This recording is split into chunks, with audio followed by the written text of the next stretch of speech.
Hi, my name is Brad Fisher.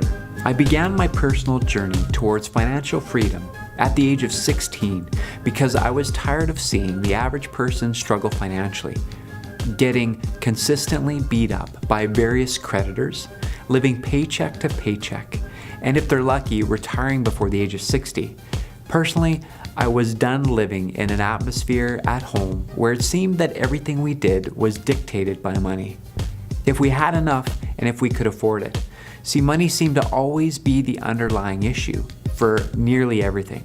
It will shock you to know that the average Canadian puts more time and energy into planning their annual family vacation than they actually do their retirement. Roughly 1 in 250 Canadians are completely debt-free, and roughly 1 in 9 Canadians retire wealthy. Wealthy meaning that they will have the same standard of living when they retire as they have at their current job.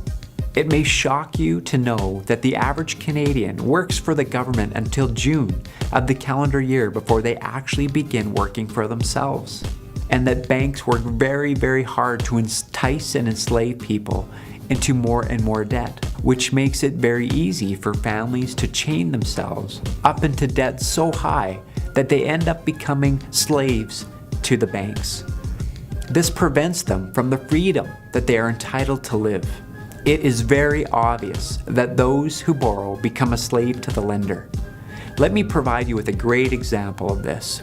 If you decided to buy a $200,000 home, you would need roughly an additional $222,000 over the term of that mortgage to just cover the interest payments on that loan. Now, you're looking at about $422,000 home. Therefore, you actually need about $700,000 gross just to pay for that $422,000 home. I'm not happy with the mutual fund industry.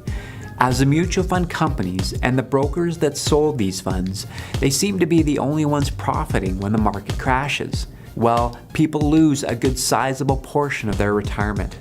Don't get me wrong, the money managers need to make some form of income when they sell these funds, but why should they continue to profit year after year when the investors are the only ones losing?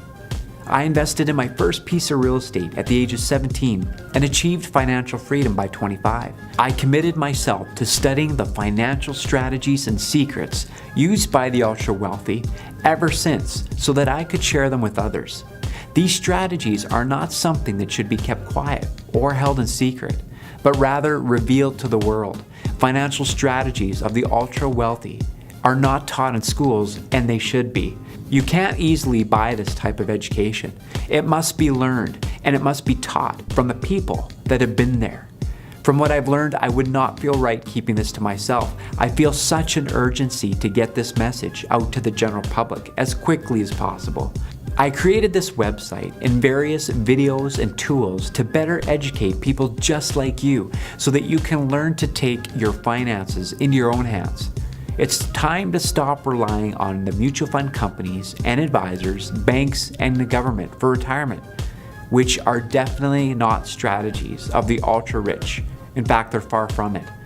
They educate themselves and they spend enormous amounts of money on their brains. We must remember our level of financial success is completely dependent upon the extent of our knowledge base.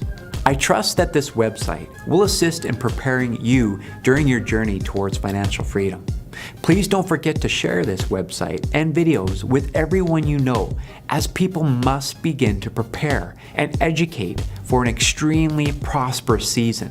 Because we are nearing an economic global crisis, there are many that believe that we are coming up against one of the greatest transfers of wealth in history.